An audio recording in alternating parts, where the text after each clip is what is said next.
Kalau ku pandang tabel periodik di sana, terdapat unsur-unsur golongan 8A, tapi aku nggak tahu sifat-sifatnya. Tolong jelaskan kepada saya sifat-sifatnya apa. Unsur 8A itu sifatnya apa ya? Loh, Gap, bikin lagu nih. Iya nih Dov, tapi masih bingung. Loh, emang bikin lagu apa sih? Ini loh Dov, bikin lagu tentang lirik gas mulia. Biasa buat tugas itu loh, pelajaran kimia. Ya udah, tinggal bikin kan? Gampang kali. Gampang apanya coba? Aku ini belum tahu materinya apa aja. Jadi susah kan kalau bikin lirik. Lah, yang kamu tahu tuh emang apaan sih? Materi yang aku tahu sih pembuatan unsur-unsur kimia. Nah, yang pertama yaitu ekstraksi gas mulia dari udara.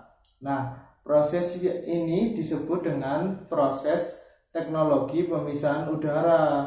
Nah, pada tahap awal, karbon dioksida dan uap air dipisahkan dengan cara diembunkan dengan memberi tekanan 200 atm dan dilanjutkan dengan proses pendinginan secara cepat. Nah, sebagian besar udara akan membentuk fase cair dengan kandungan gas yang lebih banyak, yaitu 60% gas mulia, terdiri dari argon, kripton, dan xenon. Sisanya 30% dan 10% adalah N2.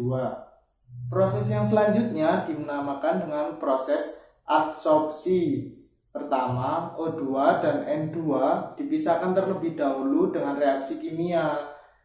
O2 direaksikan dengan Cu panas dan N2 direaksikan dengan Mg atau magnesium. Sisa campuran kemudian akan diadsorpsi menggunakan arang teraktivasi.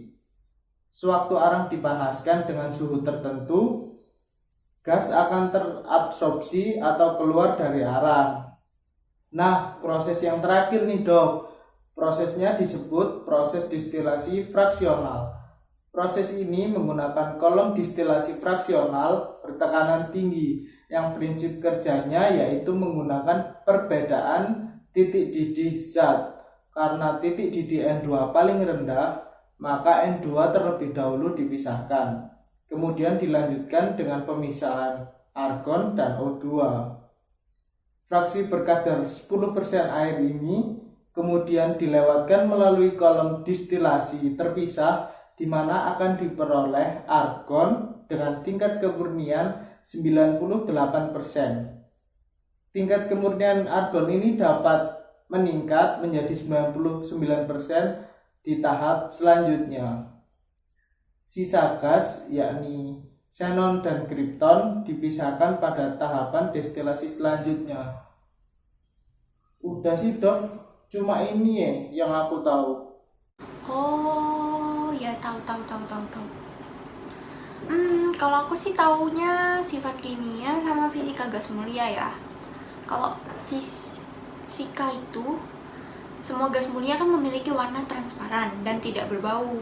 Jadi sulit tuh mendeteksi adanya gas mulia.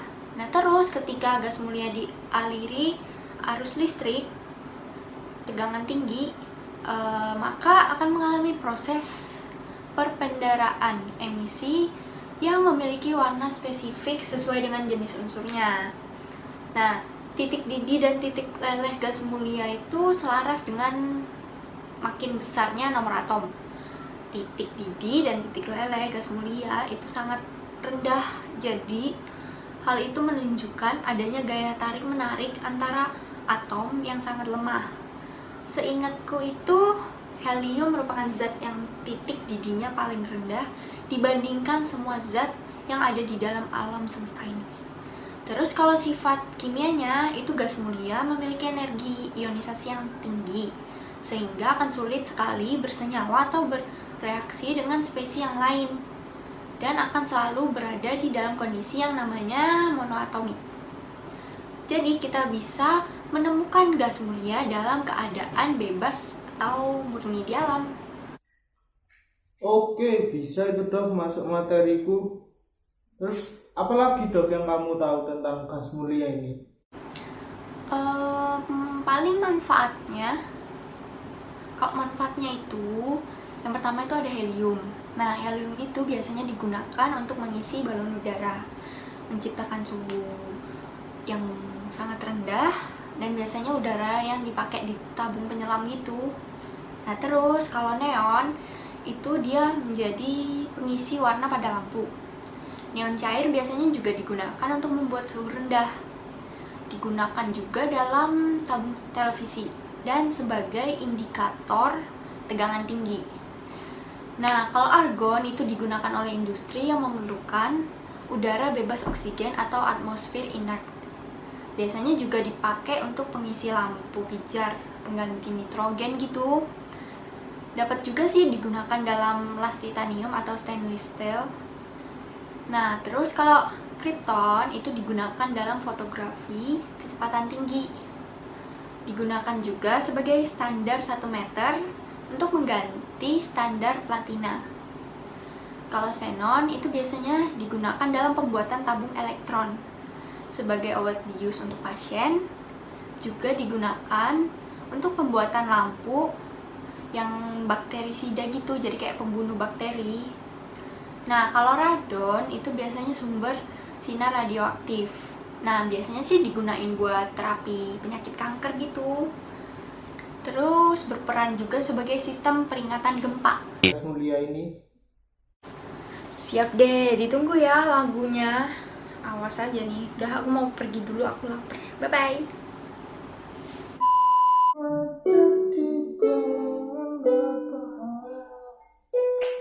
Kok aneh ya lagunya? Materi gak lengkap. Telepon Tina wis.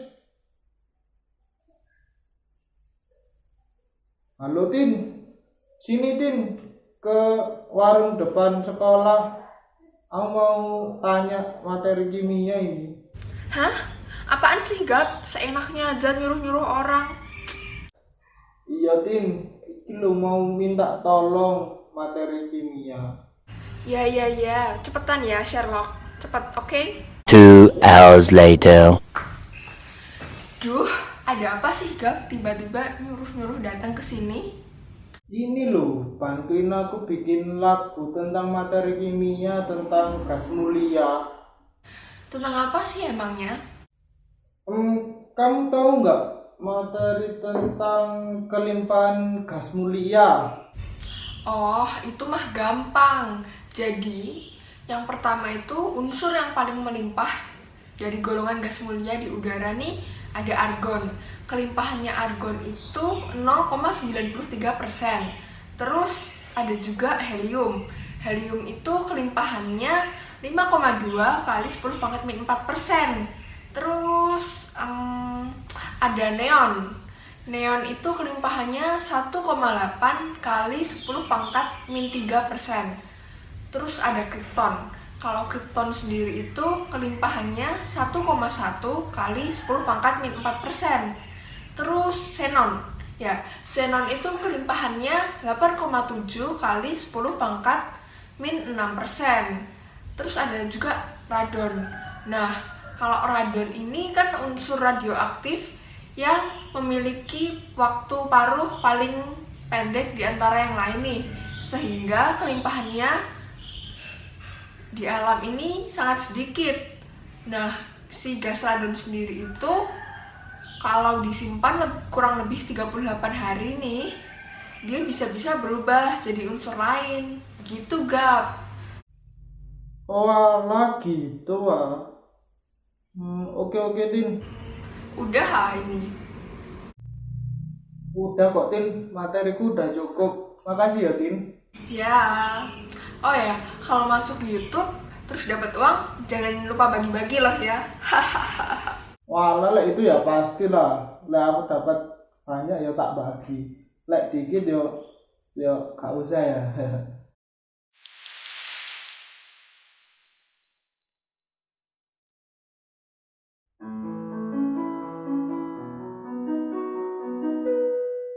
gas mulia itu ada di golongan 8A.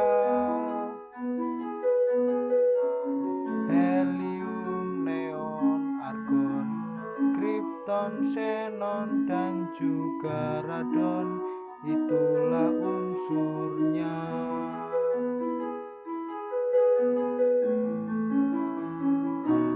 Tak berbau, tak berwarna, dan juga tak berasa. Selain itu juga mereka memiliki sifat monoatomi.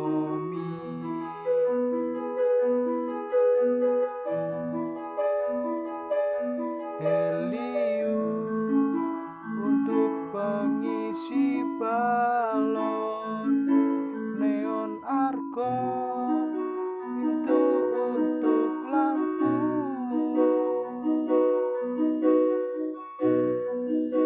kripton efek cahaya putih, xenon itu anestesi,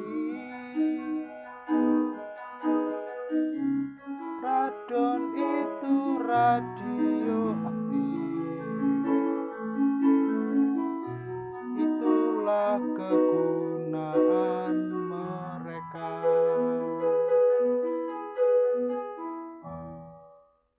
Nah, gimana nih? Sekarang kalian udah lebih mengerti kan tentang gas mulia? Kalau gitu, jangan lupa like, komen, subscribe, dan share ke teman-teman kalian juga ya. Oke, see you next vlog. Bye!